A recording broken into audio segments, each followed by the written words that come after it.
21 तारीख को ट्रंप की शुरुआत में दी हुई सीज फायर का लास्ट डेट है। आज 20 तारीख है। आज पाकिस्तान के अंदर अमेरिकी प्रतिनिधि पहुंच रहे हैं सेकंड राउंड वार्ता के लिए। सेकंड राउंड वार्ता जहां पहले अटकी थी, कहां अटकी थी कि यूरेनियम एनरिचमेंट पूरी तरह से रोक दोगे और पूरे यूरेनियम को अमेरिका को सौंप दोगे।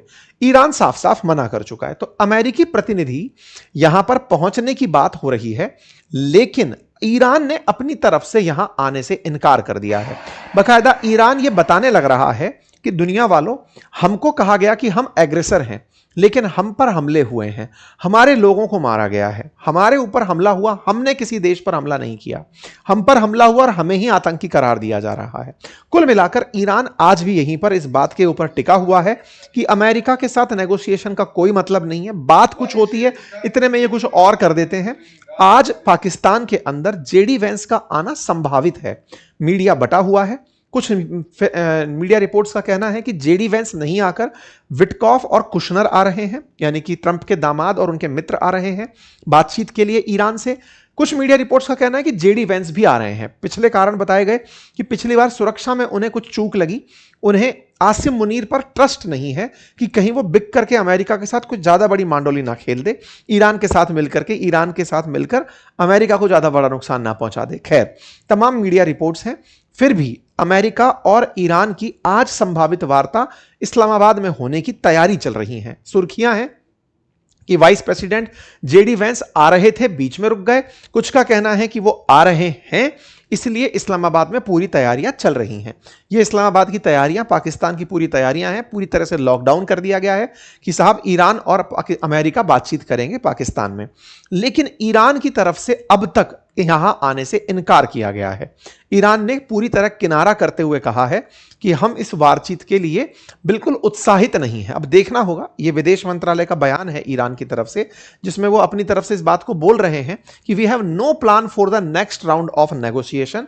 तो ऐसे समय में जब आज ही आपके सेशन में आने से जस्ट 2 घंटे पहले की यह बात हो, उस समय अगर ईरान ने मना कर दिया है तो यह अमेरिकियों के लिए एक बड़ा सेटबैक है। और इस तरह की जो बातें हैं कि भाई हम बातचीत के लिए आ ही नहीं रहे, ये 2 बातें स्थापित करती है कि क्या अगले दिन यानी 21 तारीख को इन दोनों के बीच का सीज फायर खत्म होने के बाद फिर से ईरान पर वही बम गोले चलने की खबरें सुनने को मिलेंगी, या युद्ध का एक लेवल और अब चढ़ता चला जाएगा।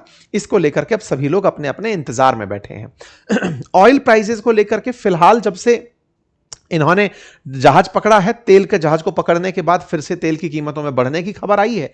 और यह रही वो खबर जो मैं आपसे कह रहा था कि ट्रंप के ऊपर इनसाइडर ट्रेडिंग सस्पिशन का, कि भैया ये बाजार को अपनी खबरों से बिगाड़ते हैं। कहीं ना कहीं किसी कंपनी के साथ इन्होंने सांठगांठ तो नहीं कर रखी है, क्योंकि ये फेक खबर फेंकते हैं। बाजार में तेल की कीमतें ऊपर नीचे होती हैं और इनके जो साथी लोग हैं वो यहां पर पैसा कमा के निकल लेते हैं। बीबीसी ने बकायदा इनके द्वारा दिए हुए बयान और उनके साथ साथ समय में हुआ चेंज, प्राइजेस में हुए परिवर्तन को बकायदा यहां लिखा है कि ट्रंप मार्केट को मैनिपुलेट करने के लिए झूठ बोलते हैं। एक बढ़िया रील वायरल हो रही है कि ट्रंप जैसे ही बोलते हैं कि अब ईरान के साथ सीज फायर हो गया है, बाजार दौड़ने लगता है, और जैसे ही वो कहने लगता है कि ये टेम्परेरी है, हम अभी युद्ध में हैं, तो बाजार फिर से धराशायी होकर निकलने लगता है। मतलब ये है कि अभी ट्रंप के बात पर किसी को यकीन नहीं है। दुनिया भर में से इंतजार जरूर है कि स्ट्रेट ऑफ हॉर्मुज खुलेगा, लेकिन खुलता दिख नहीं रहा है। पाकिस्तान के अंदर शांति वार्ता के नाम पर शुरुआती तौर पर पाकिस्तान में ही शांति दिखाई दे रही है। यहां पर सन्नाटा पसरा हुआ है, किसी तरह की गहमा गहमी नजर नहीं आ रही है। उम्मीद की जाती है कि ट्रंप का ये जो दुनिया को दिखाने का कार्य कि देखो मैं तो गया था और ईरान वाले नहीं आए, ये उसे थोड़ा मोरल सपोर्ट दे जाएगा कि हां देखो ट्रंप तो कितने अच्छे थे, गए थे, वही लोग नहीं आए। इसका मतलब 21 तारीख के बाद फिर से आपको ईरान पर बम धमाकों की हो सकता है अप टू डेट खबरें मिलने लग जाएं। इसी बीच में रही बात यूएई की, तो यूएई की तरफ से ना ये डॉक्टर सुल्तान अल जाबेर हैं, इनका यहां लिखा हुआ है 50 दिन हो चुके हैं स्ट्रेट ऑफ हॉर्मुज को बंद हुए, 600 million barrel oil have been disrupted, बिका नहीं है। 50 दिन हो गए हैं प्रेशर बढ़ते हुए, हम किसी भी तरह की चीजें नहीं कर पा रहे हैं। ऐसे में payment of for safe passage is extortion, बोले इन सब चीजों के बाद में इनका यह दर्द बयान करना कि भैया देखो हमारे तेल को बेच नहीं पा रहे हैं। ये बातें जब निकल कर आती हैं तो लोगों का अपनी तरफ से इस पर बयान आने लगता है कि साहब ये बात सही है कि आप लोगों को दिक्कत आ रही है, इसीलिए ये खबर बड़ी खबर बनती है कि UAE no longer need America to defend it as it has proven during the Iranian aggression that it is capable of defending itself with distinction. What the UAE need is to acquire only the best and latest weapon that America has.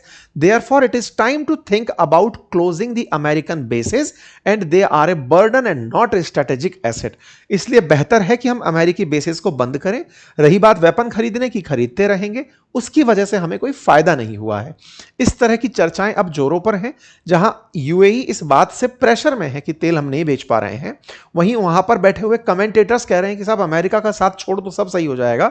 यह अपने आप में gulf की बदलती हुई समीकरण दर्शाती है। ठीक है साहब, यह हेडलाइन बनती है UAE ask US about A war time financial lifeline, कि साहब हमें कोई मदद दो, या तो आप हमारे लिए डॉलर का एक्सेस दे दो कि ये लो भाई, तुम तेल नहीं बेच पा रहे हो तो भी तुम्हें डॉलर मिलता रहेगा, अदरवाइज हमें ऑप्शंस तलाशने होंगे। ये बात इस समय की बड़ी खबर बनकर निकल रही है। खैर, फिलहाल के लिए चर्चा इतनी ही। देखते हैं पाकिस्तान के साथ वार्ता किस दौर में गुजरती है।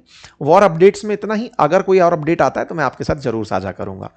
Thank you so much. और हाँ, जिन्होंने हमारे ये कोर्सेज परचेज किए हैं उनके लिए एप्लीकेशन पर कल 11 बजे क्लास रखी, 11:30 बजे क्लास रखी गई है। लाइव क्लास है, इंट्रोडक्टरी क्लास है, जरूर हाजिर हों। धन्यवाद।